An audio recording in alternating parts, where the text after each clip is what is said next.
Персонажи этой сказки хорошо знакомы и детям, и взрослым. Классическая история о том, как добро побеждает зло, и неоспоримый факт, ставший моралью для юных зрителей. Старших нужно слушаться. Чего, собственно, не стал делать главный герой сказки Иванушка. Испив воды из лужицы, мальчик превращается в козленочка, а чуть позже зрители знакомят с купцом, который женится на Аленушке, и злой ведьмы, обманувшей ее и утопившей в речке. Поспешите все сюда!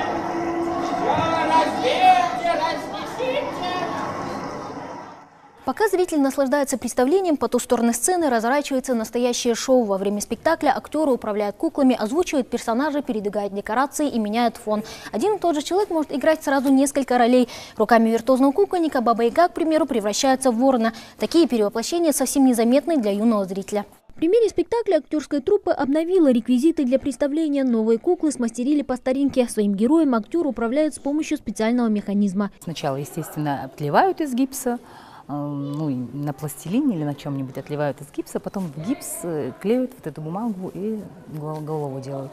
Глазки внутрь уже механизм вставляется туда, вовнутрь. Глаза работают от этого, иногда ротик. Тут уже есть механизм, который вставляется в голову. А так дальше уже поролон, одежда обычная, ткань. Вот так вот и создается наша кукла. Гибкие руки и постановка голоса актера способны оживить любого персонажа. В руках кукловода игрушечная копия героя словно превращается в живого человека, а красочные декорации и яркое шоу придают происходящему эффект реальности. Детям такое представление пришлось по душе. Смех, удивление, симпатия к положительным героям и невольное негодование по отношению к отрицательным. Эмоции у юных зрителей меняются на глазах. Мне понравилась Аленушка, потому что она большая и красивая. Мне не нравится Баба-Яга, потому что она злая, недружелюбная, неприветливая, хочет забрать Иванушку.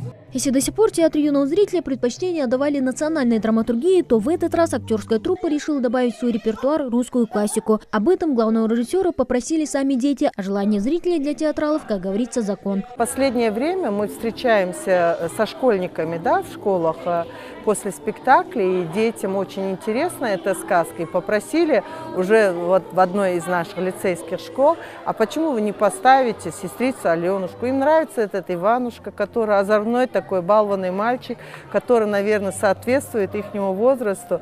И мы прислушались к этому. И вот сегодня этот спектакль на сцене. Детям на примере персонажа сказки показали, сколько опасностей таит в себе окружающий мир, к чему приведут козни и интриги. А в финале, как и ожидалось, добро торжествует. Козленочек превращается в мальчика, а злую ведьму прогоняют из города. Легкое и в то же время эффектное выступление кукольников получилось ярким и запоминающимся. Мадина Пугоева, Рамазан Зурабов, Новости 24.